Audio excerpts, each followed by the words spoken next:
आज हम हिंदी पढ़ेंगे, हिंदी रीडर। आप सभी अपने हिंदी रीडर की बुक निकाल लीजिए। जैसा कि मैंने आपको कल बताया था, ग्रुप में डेटशीट भेजी थी कि आप लोगों के 29 जून से एग्ज़ाम है, तो इसलिए मैंने सिलेबस भी भेजा था PA1 का, जो PA1 में आना है। आई होप आप सभी ने देख लिया होगा सिलेबस को और कहीं पर नोट डाउन कर लिया होगा, क्योंकि हमें उन्हीं चैप्टर्स की तैयारी करनी है। तो इसलिए मैंने ये डिसाइड किया है कि हम कुछ न्यू नहीं पढ़ेंगे, जो एग्ज़ाम में आना है उसका रिवीजन करेंगे। ठीक है, जो ये वीक है हमारा, ये 2 डेज जो है फ्राइडे और सैटरडे और मंडे से लेकर 29 तक आपके जो एग्ज़ाम है, जो आपका एग्ज़ाम हुआ करेगा, सपोज आपका मंडे को आपका किस चीज़ का एग्ज़ाम है, EVS का एग्ज़ाम है, तो हम क्या करेंगे, EVS का रिवीजन एक दिन पहले कर लिया करेंगे। ठीक है, क्योंकि आपका एग्ज़ाम में भी 12 बजे से होगा, उससे पहले आपकी क्लास हुआ करेगी, तो उस क्लास में हम रिवीजन कर लिया करेंगे। ठीक है, तो अब हम हिंदी रीडर पढ़ने जा रहे हैं। आज हम हिंदी रीडर का चैप्टर नंबर 1 और चैप्टर नंबर 2, कोशिश रहेगी दोनों चैप्टर को ही हम रिवाइज कर ले, क्योंकि दोनों ही चैप्टर एग्जाम में आने हैं। ठीक है, सो चैप्टर नंबर 1 निकाल लीजिए आप अपने बुक में। आप सभी के पास बुक होगी, पेज नंबर 7। सबसे पहला है सबसे प्यारे बच्चे, यानी सबसे प्यारा कौन है, सबसे प्यारे हैं बच्चे। कैसे हैं सबसे प्यारे बच्चे, चलो देखते हैं। सूरज मुझको प्यारा लगता, लेकर आता है उजियारा, सूरज से भी लगते प्यारे, टिम-टिम करते नन्हे तारे। इसमें बोला गया है कि सूरज मुझे सबसे ज्यादा प्यारा लगता है, क्योंकि वो अपने साथ उजियारा लेकर आता है। उजियारा मतलब होता है रोशनी या फिर उजाला। ठीक है, तो सूरज मुझे प्यारा लगता है क्योंकि वो अपने साथ रोशनी लेकर आता है। सूरज से भी लगते प्यारे, टिम-टिम करते नन्हे तारे। सूरज से भी ज्यादा प्यारे मुझे कौन लगते हैं, ये टिम-टिम करते हुए नन्हे से तारे। जो आसमान में तारे होते हैं ना, वो टिमटिमाते हैं, मुझे वो सूरज से भी ज्यादा प्यारे लगते हैं। ठीक है, तारों से भी प्यारा अंबर, बांटे खुशियाँ झोली भर भर। और उन तारों से भी प्यारा मुझे कौन लगता है, उन तारों से भी प्यारा मुझे अंबर लगता है। अंबर मतलब होता है आसमान। ठीक है, तो उन तारों से भी प्यारा मुझे अंबर लगता है। क्यों लगता है अंबर प्यारा, बांटे खुशियाँ झोली भर भर, वो लोगों को बहुत सारी खुशियाँ देता है, उनकी खुशियों से उनकी झोली भर देता है। इसलिए मुझे तारों से भी ज्यादा प्यारा अंबर लगता है। ठीक है, चंदा अंबर से भी प्यारा, गोरा चिट्टा और दुलारा। अब इसमें कहा गया है कि चंदा जो चांद है, अभी हम उसकी बात कर रहे थे ना, तारों की बात कर रहे थे ना, तारों के बाद हमने किसकी बात करी, किसकी बात करी थी हमने, अंबर की। अब हम कह रहे हैं जो चंद्रमा है, मून जो है, वो हमें अंबर से भी ज्यादा प्यारा लगता है। क्यों लगता है, क्योंकि वो प्यारा सा है, दुलारा, यानी क्या होता है दुलारा मतलब प्यारा, वो प्यारा है और गोल मटोल सा है, इसलिए मुझे अंबर से भी ज्यादा प्यारा चंदा लगता है। ठीक है, अब हम आगे बढ़ते हैं। चंदा से भी प्यारी धरती, जिस पर नदियां कल को करती। चंदा से भी प्यारी कौन है, चंदा से भी प्यारी है धरती। हमारी जो ये धरती है जिस पर हम रहते हैं, अपना जीवन बिता रहे हैं, वो हमें चंदा से भी प्यारी लगती है। क्यों प्यारी लगती है, क्योंकि उस धरती पर क्या करती है, नदियां कल-कल करती हैं। हमारी धरती पर बहुत सारी नदियां हैं जो हमें पानी देती हैं, और क्या करती हैं नदियों में पानी ऐसे लहरें बहती हैं जो आवाज करती हैं, जो कि हमें हमारे मन को बहुत शांति देती है। कभी आपको आपका मन उदास हो तो कभी आप किसी नदी के किनारे जाके शांति में बैठ के देखना, वहाँ पर जो पानी की आवाज़ होती है ना, वो हमारे मन को एकदम से शांत कर देती है। हम कितने भी दुखी क्यों ना हो, अगर कभी मन दुखी होता है तो हमें कभी ट्राई करना चाहिए कि किसी नदी के किनारे जाके, जहाँ बहुत शांति है, कोई नहीं है, सिर्फ नदियों में जो पानी है उनकी आवाज़ आ रही है, तो जो आवाज़ होती है ना, वो हमारे दिल को बहुत सुकून देती है। तो इसलिए हमें धरती प्यारी लगती है, क्योंकि वहाँ पर नदियाँ कलकल करती हैं। ठीक है, अब हम आगे बढ़ते हैं। पेड़ों की हरियाली ओढ़े हम सबकी है मन को हरती। ठीक है, और क्यों अच्छी लगती है धरती? एक तो वहाँ पे नदियाँ हैं और वहाँ पे बहुत सारे पेड़ पौधे हैं जो हमारी जीने में हमारी मदद करते हैं, हमें ऑक्सीजन देते हैं, हमें हवा देते हैं, है ना। हमारे एनवायरनमेंट को, हमारे वातावरण को खूबसूरत बनाने में मदद करते हैं, इसलिए हमें धरती प्यारी लगती है। आगे हम बढ़ते हैं। हंसी दूध सी जोश नदी सा, भोले मुखड़े मन के सच्चे। अब हम बच्चों पर आ गए हैं। उनकी हंसी जो होती है एकदम दूध जैसी होती है, जैसे दूध एकदम सफेद होता है ना, साफ सुथरा। यहाँ पे दूध का मतलब है कि बच्चे बिल्कुल मन के साफ होते हैं। ठीक है, उनके मन में कोई मैल नहीं होती, कोई मिलावट नहीं होती। जैसे दूध एकदम सफेद होता है ना, उसमें कोई भी रंग मिला हुआ नहीं होता, ऐसे ही बच्चों का मन होता है। तो बच्चों का मन होता है वो बहुत एकदम दूध की तरह पवित्र होता है। ठीक है, उनके मन में किसी के लिए भेदभाव या मैल नहीं होती, मन के बिल्कुल सच्चे होते हैं, भोला सा उनका मुंह होता है। ठीक है, हंसी दूध सी जोश नदी सा, भोले मुखड़े मन के सच्चे। धरती से भी प्यारे लगते, खिलखिल करते नन्हे बच्चे। तो इसमें बोला है कि धरती से भी ज्यादा हमें वो बच्चे अच्छे लगते हैं जो मुस्कुरा रही है और अपनी मुस्कुराहट से हम सबको हंसा रही है। कभी हमारा मन उदास होता है, खैर आप तो खुद ही बच्चे हो, कभी मन उदास होता है, हम बच्चे से खेलने लग जाते हैं और थोड़ी देर के लिए हम अपना दुख भूल जाते हैं, क्योंकि बच्चे इतने सच्चे होते हैं, इतने मासूम होते हैं कि हम उनकी मासूमियत में अपना दुख भूल जाते हैं और उनकी मासूमियत में बह जाते हैं। तो बच्चों की बात कही गई है कि बच्चे मन के सच्चे होते हैं। ठीक है, पेज नंबर 1 पर हम आ गए हैं। इन बच्चों में राम बसे हैं, यही है अपनी कृष्ण कन्हई। इन बच्चों में काबा काशी और नहीं है तीरथ भाई। इन बच्चों के अंदर ही राम बसे हैं, सारे भगवान इन्हीं बच्चों में बसे हैं। इन बच्चों में राम बसे हैं, राम जी हैं, कृष्ण भगवान है, तीरथ है, काबा काशी है। तो हमें किसी भी तीर्थ जाने की जरूरत नहीं है। अगर हमारे घर में छोटे बच्चे हैं और उनके चेहरे पर हंसी रहती है, वो मुस्कुराते हैं, तो समझ लो हमारे पास सब कुछ है। ठीक है, तो बच्चों से ही घर है, उनकी मुस्कुराहट से।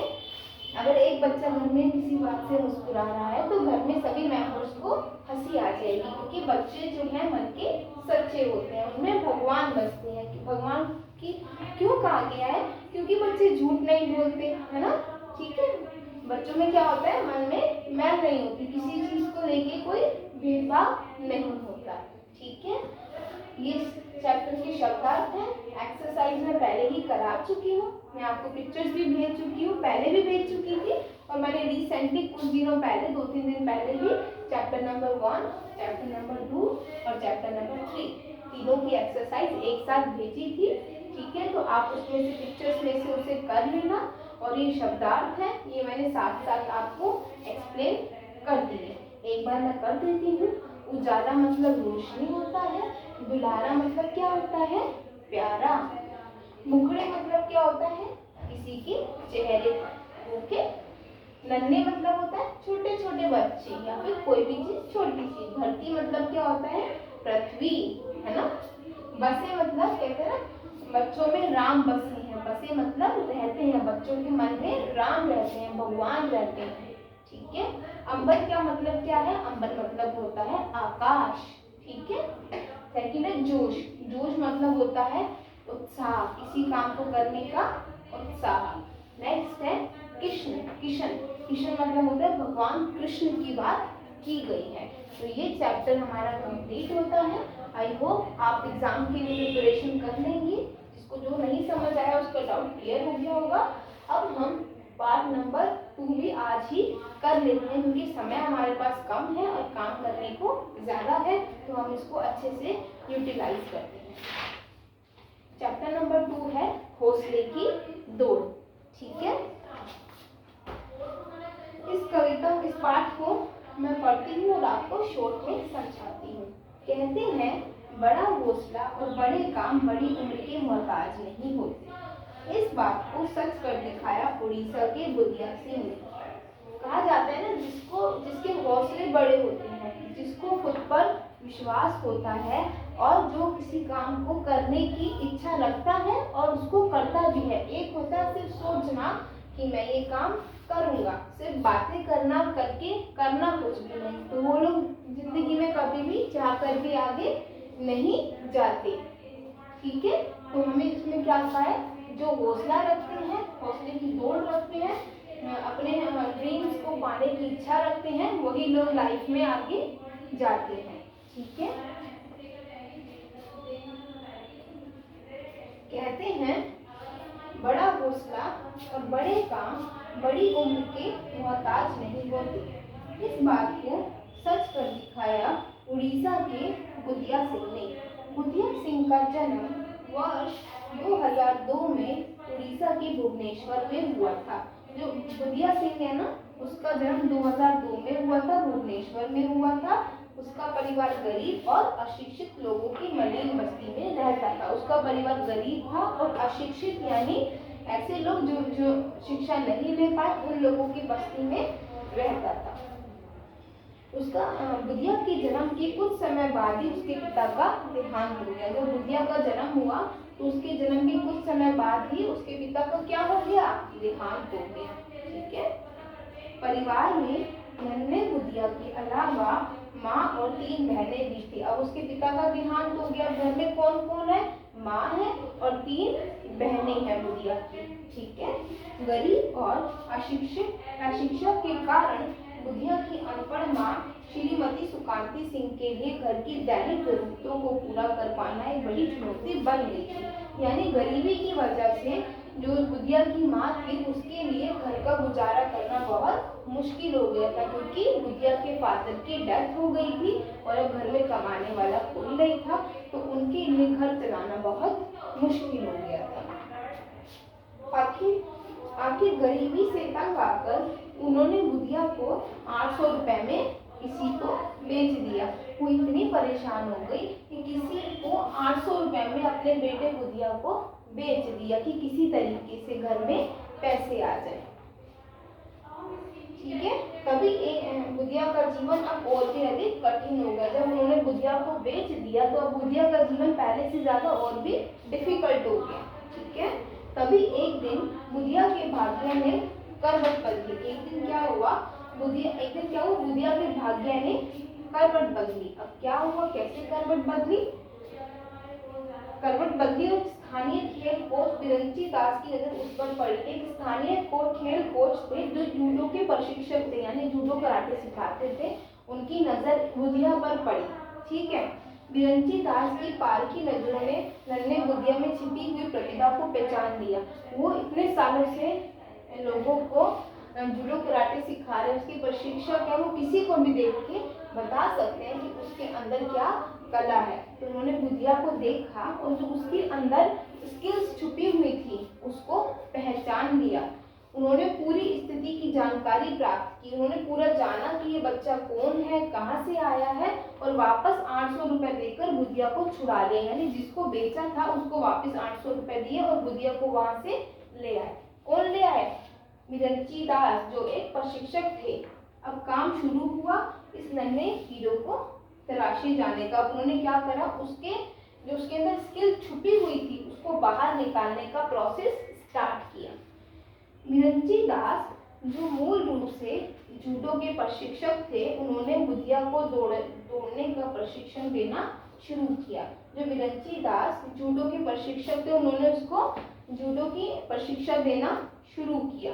एक बार बुधिया खेल खेल में दूसरे बच्चे को परेशान कर रहा था। एक दिन क्या हुआ, खेल खेल में बुधिया जो है अपने साथ जो और जो उसके एज के थे जो खेल रहे थे उसके साथ उनको परेशान कर रहा था। फिर क्या हुआ है, परेशान कर रहा था तो उसे गोद लेने वाले उसके गोद विरंची दास ने छोटी सी सजा देने के लिए उससे कहा, अब जब तक रुकने को ना कहा जाए वह दौड़ता रहे।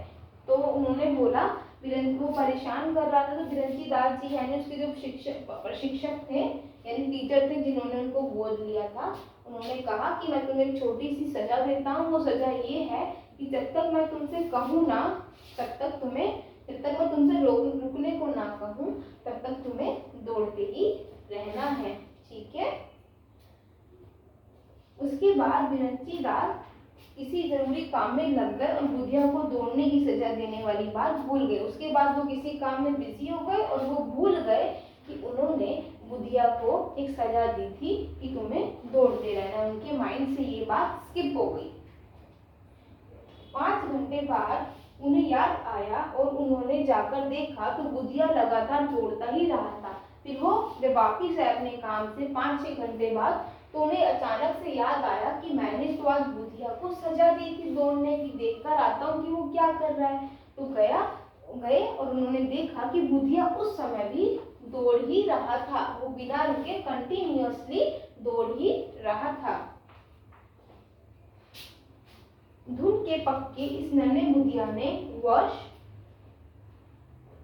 5 घंटे बाद, उन्हें याद है मैंने बता दिया है ना, धुन के पक्के इस नन्हे बुधिया ने वर्ष 2006 में केवल 4.5 साल की उम्र में मैराथन में लगातार दौड़ते हुए 65 किलोमीटर की दूरी केवल 7 घंटे 2 मिनट में तय करके पूरे संसार को आश्चर्यचकित कर दिया।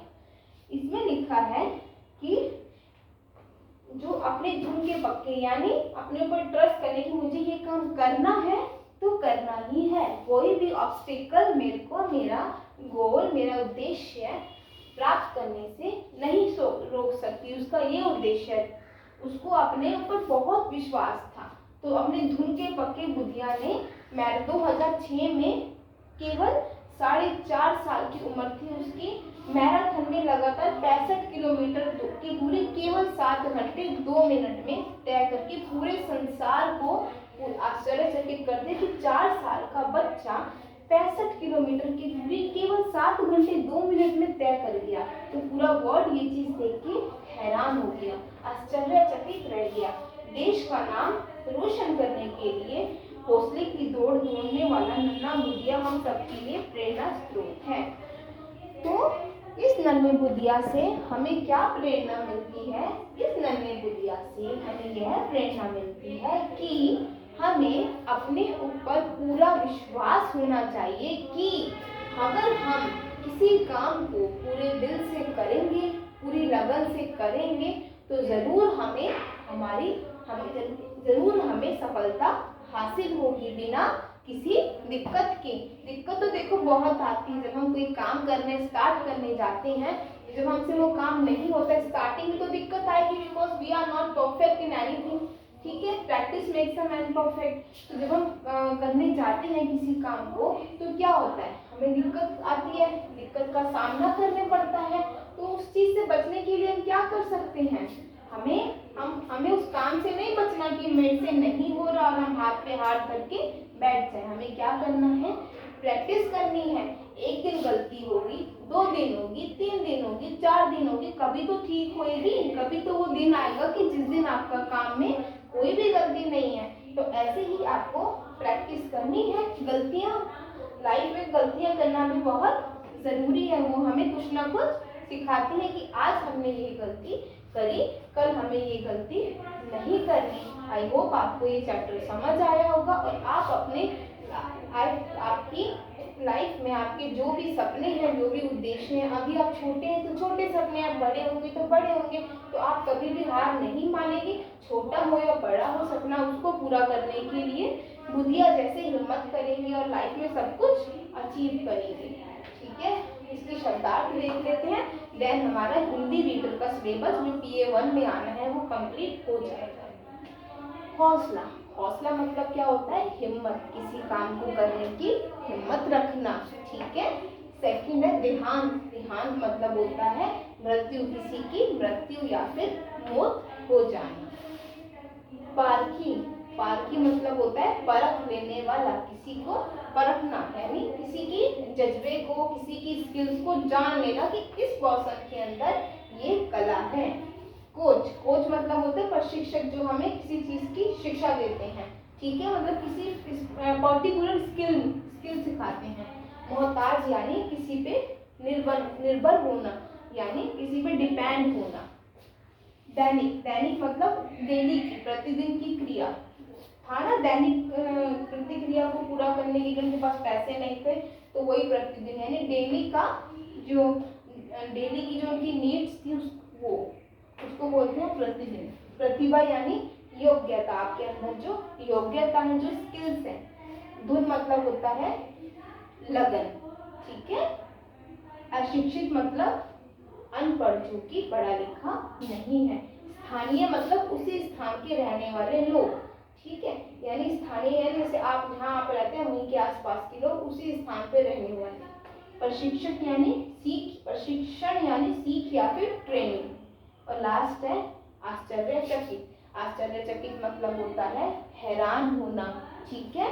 सो चैप्टर नंबर 1 और 2 हमारा कंप्लीट हो जाता है। एक्सरसाइज हम पहले ही कर चुके हैं, आज सिर्फ रिवीजन क्लास थी, तो रिवीजन भी हमारा कंप्लीट हो जाता है। Thank you.